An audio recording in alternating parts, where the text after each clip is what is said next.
एक ज़रूरी बात जो हमें सोचने पर विवश करती है। और जब वो नाव पर चढ़ने लगा तो वो जिसमें पहले दुष्टात्माएं थीं उससे विनती करने लगा कि मुझे अपने साथ रहने दे।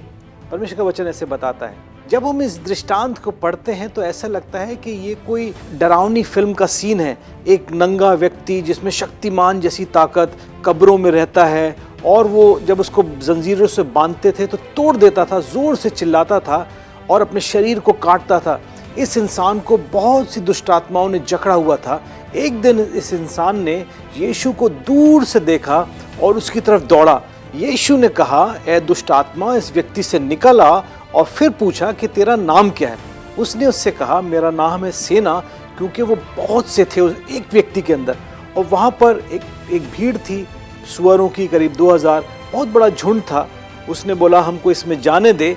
और जब यीशु ने उनको आज्ञा दी तो उसमें से निकल के सुअरों में चले गए और वो सारे सुअर जो है पास की एक झील में जाके डूब मरे। जो लोग वहाँ इकट्ठे हुए थे उन्होंने इस इंसान को, जो पहले दुष्ट आत्माओं से जकड़ा हुआ था, सही सलामत और ठीक पाया और अब यीशु के चरणों में बैठा हुआ और यीशु से विनती करते सुना कि वो कह रहा है कि मुझे अपने पीछे आने दे।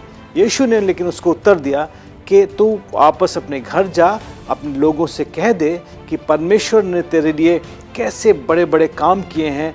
और सच में उस इंसान ने यही किया। अगर आप उस पाप से आज़ाद हो गए हैं जिसने आपको अपना बंदी बनाया हुआ था, तो आप धन्यवाद से भरकर परमेश्वर का धन्यवाद करेंगे और उसके साथ रहना चाहेंगे। मरियम जो यीशु की अच्छी दोस्त और एक अच्छी शिष्य थी, उसे अपने रोज़ के काम से ज़्यादा यीशु के चरणों में बैठकर सीखना अच्छा लगता था।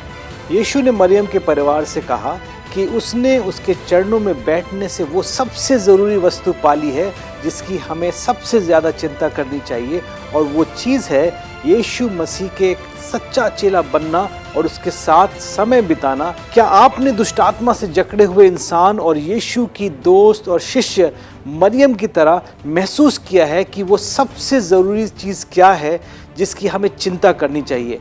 और वो चीज़ है यीशु के साथ समय बिताना। जब हम इस बात को समझ जाएंगे तो हमारा जीवन आशीषित हो जाएगा। परमेश्वर आपको आशीष दे।